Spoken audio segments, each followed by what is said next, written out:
In a forest on the eastern spurs of the Carpathians, a man stood one winter night, watching and listening, as though he waited for some beast of the woods to come within the range of his vision, and later of his rifle. But the game for whose presence he kept so keen an outlook was none that figured in the sportsman's calendar as lawful and proper for the chase. Ulrich von Grawitz patrolled a dark forest in quest of a human enemy. The forest lands of Grawitz were wide and well stocked with game. The narrow strip of precipitous woodland that lay on its outskirt was not remarkable for the game it harbored or the shooting it afforded, but it was the most jealously guarded of all its owner's territorial possessions. A famous lawsuit in the days of his grandfather had wrested it from the illegal possession of a neighboring family. The dispossessed party had never acquiesced in the judgment of the courts, and a long series of poaching affrays and similar scandals had embittered the relationships between the families for 3 generations. The feud had grown into a personal one since Ulrich had come to be head of his family. If there was a man in the world whom he detested and wished ill to, it was Georg Znaim, the inheritor of the quarrel and the tireless raider of the disputed border forest. As boys, they had thirsted for one another's blood. As men, each prayed that misfortune might fall on the other. And now, on this winter night, Ulrich had banded together his foresters to watch the dark woods, not in quest of 4-footed quarry, but to keep a lookout for the prowling thieves whom he suspected of being afoot from across his neighbor's boundary. And there was movement and unrest among the creatures that were wont to sleep through the dark hours. There was a disturbing element in the forest, and Ulrich could guess the quarter from whence it came. He strayed away by himself from the watchers whom he had placed in ambush on the crest of the hill, and wandered far down the steep slopes amid the wild tangle of undergrowth. If only on this wild night in this dark spot he might come across Georg Znaim, man to man, with none to witness. That was the wish that was uppermost in his thoughts. And as he stepped round the trunk of a huge beech tree, he came face to face with the very man he sought. The 2 enemies stood glaring at one another for a long, silent moment. Each had a rifle in his hand. Each had hate in his heart. The chance had come to give full play to the passions of a lifetime.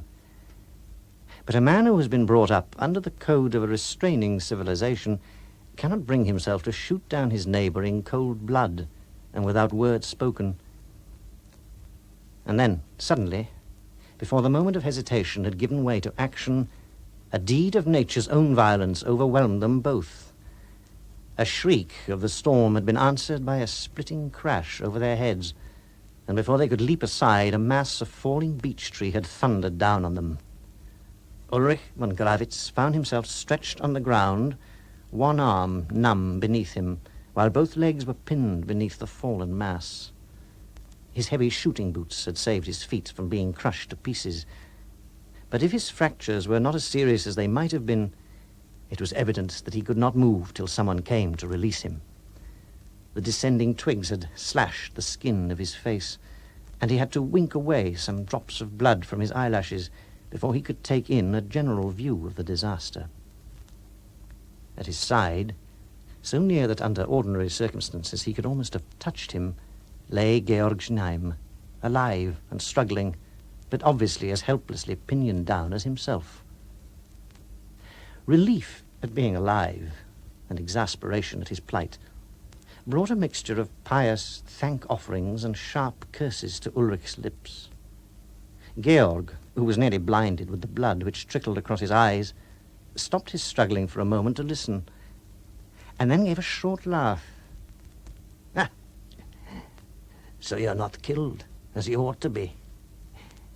But you're caught fast. Ulrich von Grawitz snared in his stolen forest. There's justice for you." "I'm caught in my own forest land," retorted Ulrich. "When my men come to release us, you will wish, perhaps, that you were in a better plight than caught poaching on a neighbor's land. Georg was silent for a moment. Then he answered, "Are you sure that your men will find much to release? I have men, too, in the forest tonight, close behind me, and they will be here first and do the releasing. When they drag me out from under these damn branches, it won't need much clumsiness on their part to roll this mass of trunk right over on the top of you. Your men will find you dead under a fallen beech tree. For form's sake, I shall send my condolences to your family." "It's a useful hint," said Ulrich. "My men had orders to follow in 10 minutes' time, 7 of which must have gone by already. And when they get me out, I will remember the hint. Only, as you will have met your death poaching on my lands, I don't think I can decently send any message of condolence to your family." "Good," said Georg. "Good. We fight this quarrel out to the death. You and I and our foresters, with no cursed interlopers to come between us.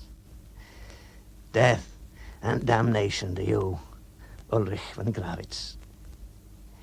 The same to you, Georg Znaim, forest thief, game snatcher." Both men spoke with the bitterness of possible defeat before them, for each knew that it might be long before his men would seek him out or find him. It was a bare matter of chance which party would arrive first on the scene. Both had now given up the useless struggle to free themselves from the mass of wood that held them down. Ulrich limited his endeavors to an effort to bring his partially free arm near enough to his coat pocket to draw out his wine flask. Even when he had accomplished that operation, it was long before he could manage the unscrewing of the stopper or get any of the liquid down his throat. But what a heaven-sent draught it seemed. It was an open winter, and little snow had fallen as yet. Nevertheless, the wine was warming to the wounded man, and he looked across with something like pity to where his enemy lay, just keeping the groans of pain and weariness from his lips. "Could you reach this flask if I threw it over to you?" asked Ulrich suddenly. "There's good wine in it, and one may as well be as comfortable as one can. Let us drink, even if tonight one of us dies." "No, I can scarcely see anything. There's so much blood caked around my eyes," said Georg. "And in any case, I don't drink wine with an enemy." Ulrich was silent for a few minutes and lay listening to the screeching of the wind.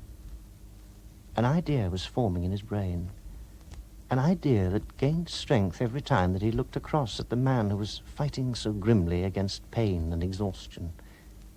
In the pain that Ulrich himself was feeling, the old, fierce hatred seemed to be dying down. "Neighbor," he said presently, "do as you please if your men come first. It was a fair compact. But as for me, I've changed my mind.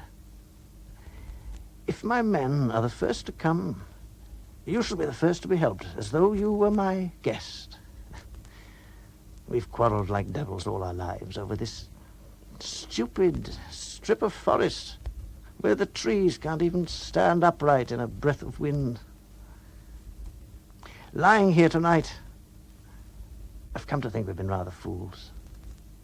There are better things in life than getting the better of a boundary dispute. Neighbor, if you will help me to bury the old quarrel, I will ask you to be my friend."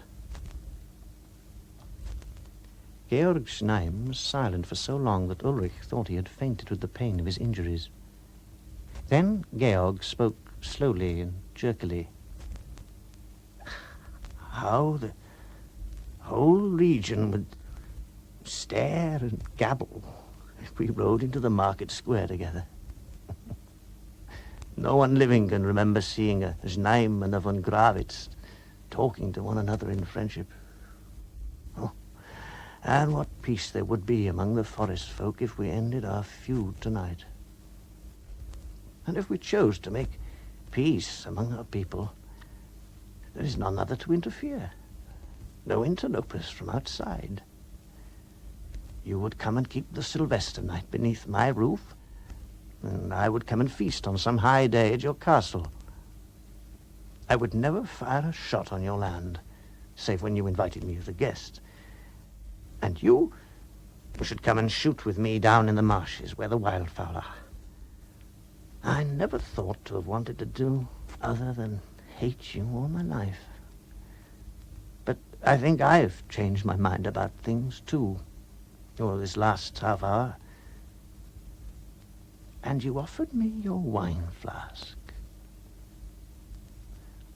Ulrich von Gravitz, I will be your friend.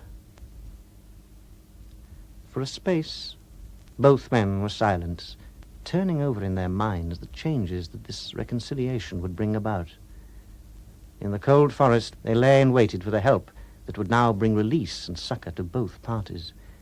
And each prayed a private prayer that his men might be the first to arrive, so that he might be the first to show honorable attention to the enemy that had become a friend. Presently, as the wind dropped for a moment, Ulrich broke silence. "Let's shout for help," he said. "In this lull, our voices may carry a little way." "Oh, they won't carry far through the trees and undergrowth," said Georg. "But we can try. Together, then." The two raised their voices in a prolonged hunting call. "Together again," said Ulrich, a few minutes later, after listening in vain for an answering halloo. I heard something that time, I think," said Ulrich. "I heard nothing but the pestilential wind," said Georg. There was silence again for some minutes. And then Ulrich gave a joyful cry. "I can see figures coming through the wood. Oh, they're following in the way I came down the hillside." Both men raised their voices in as loud a shout as they could muster. "They hear us. They've stopped. Now they see us. They're running down the hill toward us," cried Ulrich. "How many of them are there?" asked Georg. "Oh, I can't see distinctly," said Ulrich. 9 or 10. "Then they're yours," said Georg. "I had only 7 out with me." "They're making all the speed they can. Brave lads," said Ulrich gladly. "Are they your men?" asked Georg. "Are they your men?" he repeated impatiently as Ulrich did not answer. "No," said Ulrich with a laugh. The idiotic chattering laugh of a man unstrung with hideous fear. "Who are they?" asked Georg quickly, straining his eyes to see what the other would gladly not have seen.